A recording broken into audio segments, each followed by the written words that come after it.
Hey, how you guys doing today? Get calls all the time. Hey, Denny, I've got the Chop Chop cam, and now I need to measure push rod length. What length push rod should I go with? I don't know. What push rod did you measure for, and what's in there? Well, today we're gonna go through that. So, you gotta start. You have to have a few tools. You have to have a dial caliper. You have to have feeler gauges. You know, those are simple tools you can go get from AutoZone. You can get them from the parts stores. You can get them from wherever. But those are the tools you'll need. And then socket to roll the engine over with. So today, everybody on planet Earth says a 7400 push rod is what you need to put in an LS. Well, today we're gonna either go with that or we're not gonna go with that. So we're gonna put our rocker arm in there at 7400. We'll roll it around to where it has 0 lash. Put it on there, and then so that's 7400. We've got lots of preload in the lifter. So we'll roll it around to where it's on the base of the camshaft. So we'll roll it around. So cam goes up, cam goes down.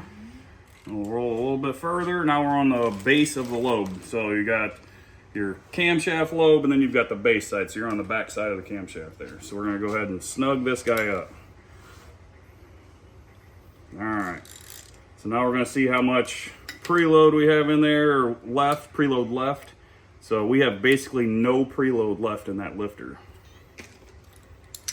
So we're gonna back that guy off of there. We're gonna 7400 is not going to work for us, guys. Not today.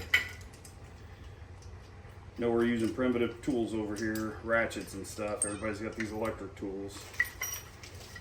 So we're going to go with a shorter push rod here. This is a push rod length checker.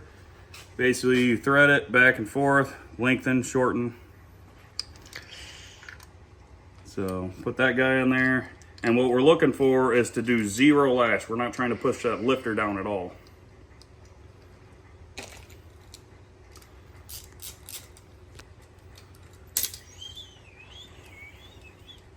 So, push that down. Okay, we've still got a little bit of lash in there, so we want to make that a little longer, where we have 0 lash. And then we're going to check the preload on the lifter. So we'll make that guy a little longer, about 50 thousandths or so.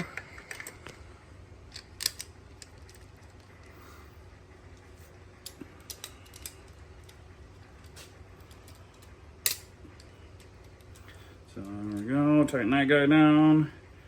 All right, so now we've got 0. Back that off a little bit. So then we got clearance, and then when we tighten, got none. So we're going to try and check the preload of the lifter. So you want to know how much preload you have to where you know whenever you adjust it, put your push rod in there, you don't collapse the lifter like our 7400 did there. So we're going to stick this guy in here. That's a little big. So we'll back it off there. So that fits in there. We'll measure this guy. So we've got roughly like 185, 190 thousandths of full preload in the lifter. That's what we can use. I usually like it around 50. So we already know that 7400 is too long. So we're gonna measure this push rod against our 7400 because we already have a known length of 7400. So easy way for you guys at the house. You don't have a bunch of tools, specialty tools. Just come over here. Set your push rods down on a flat surface. Put your caliper on there, run it down. Boop. So we have roughly 160 thousandths difference there from our 7400. So I like to have roughly around 50 thousandths preload in a lifter. So if we go and measure, so we got 150, 160. So we want about 50 thousandths preload in this lifter. So we need 50 thousandths longer than this push rod here. So we need to measure 50 thousandths, and we'll get roughly around 50 thousandths taller than this one. So I got another push rod length checker, but you can do it with one. It's just a little bit of a pain. So roughly 50 thousandths. Oh, there's my parrot trying to climb on me. So roughly 50 thousandths. So we're gonna stick that guy down in there. Stick our rocker back on here. Check it. And I like about 50 thousandths preload, like I said. Some people want more, some people want less. Just depends on what you're doing there. So, okay. And then we go with our other setup here, and we'll see how much preload we have left in the lifter to know if that's gonna be the right. So I wanted about 50. Before we had about 180. So that fits nice and snug in there. So we have about 130 left, and we had about 190. So it's a little more than 50 thousandths preload. So what we're gonna go with is this length push rod then. So we'll measure that against our 7400, and then that's what our push rod length needs to be.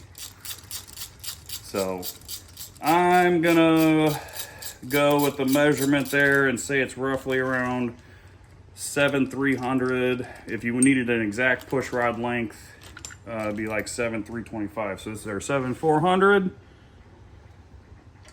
Set that next to there. Set it up there. Boop. So we have roughly 110 thousandths. So our push rod length for this LS engine will be roughly right around 7,300 is what'll go in here. So you guys that buy these 7,400s all the time and just jam them in there, when you order your Chupacabras, all your aftermarket camshafts, 7,400 isn't the answer to every LS engine. For a lot of them, yes, I will say a lot of them that does work. So next time you need to put an engine together, definitely check your push rods. So, all right, you guys have a good one. Take it easy.